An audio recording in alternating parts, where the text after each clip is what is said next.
Well, welcome back after our short break away. We hope you really enjoyed your Easter weekend last weekend and your second week of the school holidays, and that you're starting to get back into the swing of being schooled at home. Well, last half term we were looking at um, the part of Jesus' life that led up to his death on the cross and his resurrection, weren't we? And this half term we're going to be looking at some of Jesus' parables that he taught. Now, parables were special stories that Jesus used to help those that were listening to learn something or to understand something a bit better. And often these parables had a special meaning. But we'll talk about that a bit more in a minute, because we're going to start off with a little game just to warm you up. Okay, so I'm going to call out some words, and I want you to call out the words that are the opposite of the ones that I say. So, for example, if I say day, I want you to say the opposite of day, which is, that's right, night. And then some of my friends that live here with me in the flat will help to see if you've got the answer that I was thinking of. So here we go. You say the opposites. Light. Dark. Black. White. Heavy. Light. Short. Tall. Young. Old. Sun.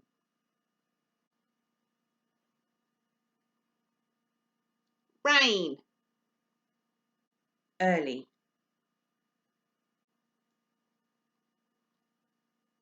Late.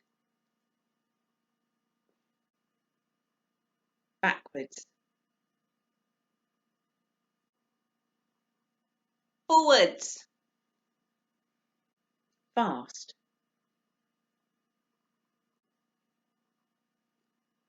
Slow. Cold.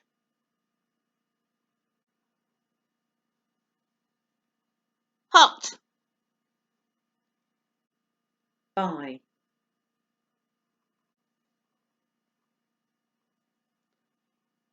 Sell.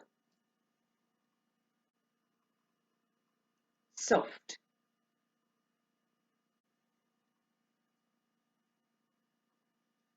Hard.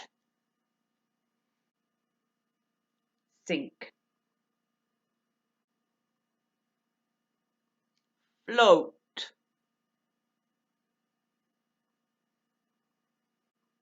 Forget.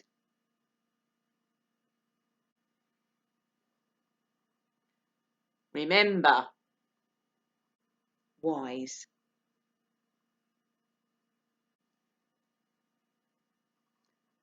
Foolish. Well, thank you very much to Bertie and to Hugh for helping us with our little game there. They're just going to sit here and listen while we explore the Bible a bit more together. So well done if you got some of those opposites. We're going to think now about that last pair of opposite words we had, because they're going to introduce us to the part of the Bible that we're going to explore today. Now, the words that we heard there were wise and foolish, weren't they? And these are perhaps not words that we hear too often these days, so I wonder if we know what they mean. Well, if somebody is wise, it means that they know things and they've had experiences or they've done things that they use to help them make good decisions about things. And the opposite of being wise is being foolish.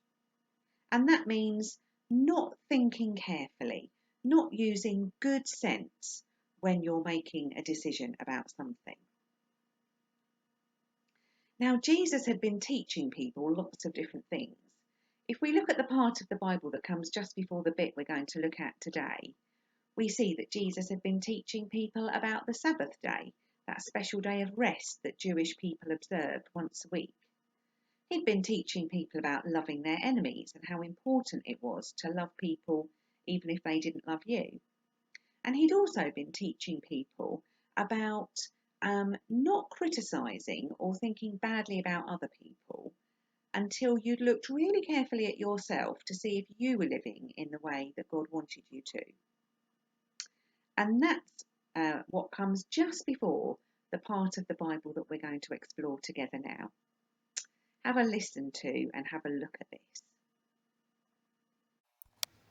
Why do you keep on saying that I am your Lord when you refuse to do what I say? Anyone who comes and listens to me and obeys me is like someone who dug down deep and built a house on solid rock. When the flood came and the river rushed against the house, it was built so well that it didn't even shake.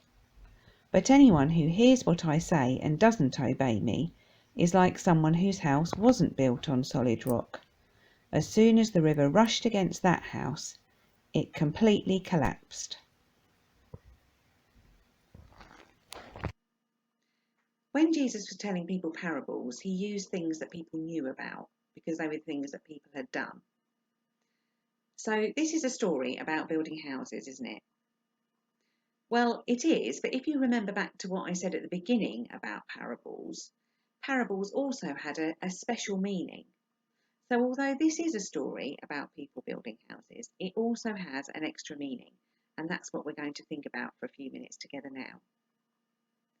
Now, if we look back to the earlier part of Luke in chapter 6, we see that Jesus was there with his 12 disciples, that group of 12 special friends that he had and spent a lot of time with. He was also there with a much wider group of followers, as well as what the Bible describes as a great crowd who had come from lots of different parts of the country to hear him. They're the words that the Bible uses, to hear him. They come to hear what Jesus had to say. And Jesus starts this parable, this story, by saying this. Let me read it to you again. It says, "Why do you call me Lord and do not do what I say?" Now, the fact that people were calling Jesus Lord meant that they must have recognised that there was something about him, that he had power, that he had authority. Maybe they were even beginning to recognise that Jesus was God himself. And yet, said Jesus, although they may have listened to what he had to say, they didn't always do what he said. And that's why he told this parable, to explain why it's so important not only to listen to what he says, but also to do it as well. And Jesus went on, didn't he, to use those two pictures. The first picture was that of a man building a house and starting by digging down deep and laying the foundations on a rock. Now, I don't know much about building houses. It's not something I've ever done.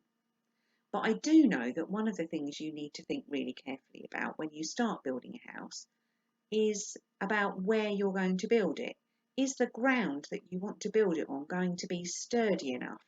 Is it going to provide a strong enough base to keep your house upright and strong? And a second really important thing that you need to do is dig down into the ground and make some foundations. These are what you build your house onto.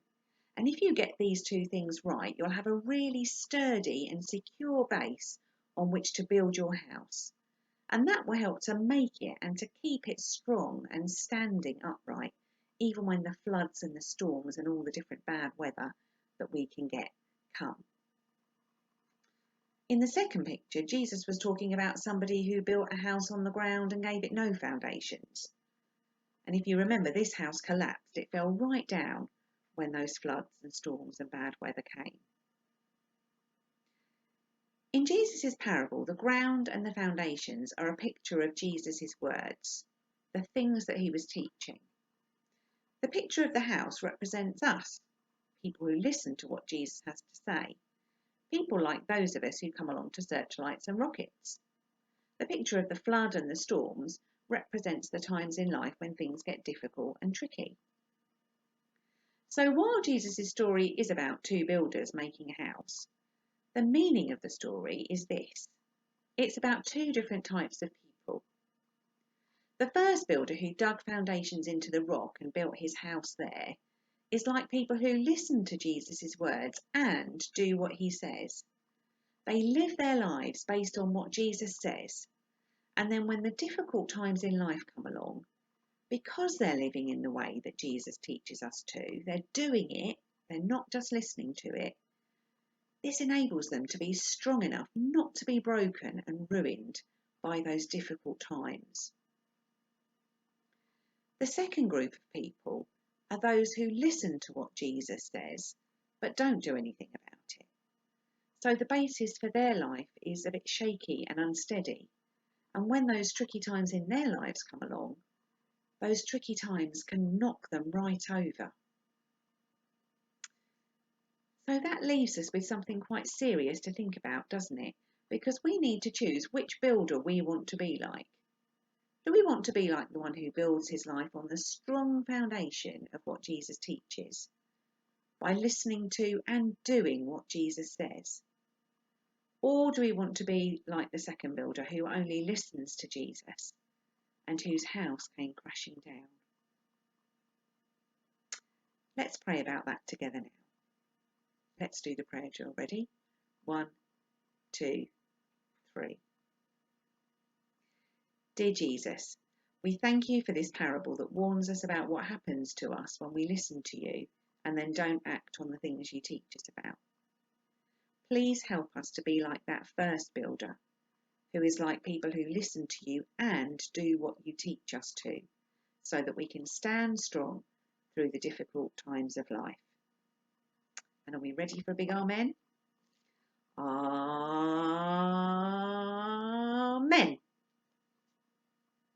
Okay, so it's time for our activity now, and we're going to do an activity today rather than a craft. So what I've done is I've raided my recycling and I found some boxes that I don't need. And this is the one that I'm going to use. It's actually quite a small one. And what I've done is I looked for the place where the boxes joined up, and I've really carefully torn that open. And then what I'm going to do is I'm going to use this to make a little house, and then I'm going to tape it up this way round so that we can see what I've done. Okay, so there we are. I've drawn, I've turned my box inside out, and I've drawn some little windows and doors and things on it, and I've taped it up. I'm just going to put my last bit of tape there now to tape the roof down. So you can make a house however you like. You can either do it like this, or you might have some blocks or some Lego or something like that that you might prefer to use. Okay, so for the next bit, which might be a little bit messy if you're allowed to do this slightly messy thing, I've got a nice deep baking tray actually, or just a tray would be good, and then I've got a little jug with some water in it here.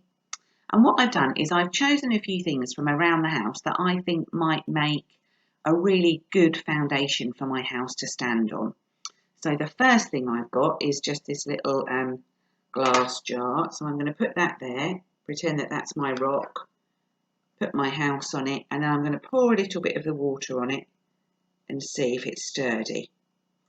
Oh, it's moved a little bit, but it's still standing. Okay, and then the next thing I'm going to try is a bit smaller. I've got a little bottle top lid. See if it will stand on there. Oh dear, not sure. I'm feeling too hopeful about this one. Oh, it's not too bad. Again, it's moved a bit, but it is still standing. Let's try one more. Pretty sure this one's going to be okay. I've got an egg box this time. That looks as though that's going to be nice and sturdy. Oh, yeah, that's maybe the best one yet. Okay. Now, I've also had a little look round to see if there might be some things that I could use to represent that shaky ground where the man didn't really look carefully about where he was going to build his house. So the first thing I've got is just a cloth like this. Let's see if I can stand my house up on it. See what happens. Let's try a little bit more water and see what happens. Oh, whoops, over it goes. Right, so that wasn't quite so good, was it? And the final thing that I've got is a little bit of sand. Now, you might not have some sand at home, but you might have some soil outside. And actually, this maybe is a little job that you could do outside if you were allowed. So I'll put my little pile of sand there. That should be enough. I'll put the house on top. See what happens this time. Oh, look, straight away, it's gone over. So you could either try this in a tray, or if this looks a bit messy and you're not sure about doing this in your house, you could just make a little house out of anything. So out of a box or out of some bricks or anything else that you have. And if you wanted to do something different that was a bit less messy, you could take your house round some different parts of your house and try standing it on those different surfaces. So it might be on your worktop, or it could be on a piece of fruit in your fruit bowl. It could be on the arm of your sofa or on a nice fluffy rug that you have on the floor. And you could see which surfaces it stands firm on and which surfaces it's a bit shaky and wobbly on, to remind us of this parable that Jesus told of the wise builder who dug deep foundations into that rock, which represented basing his life on the teachings of Jesus, which enabled him to stand firm through the difficult times in life.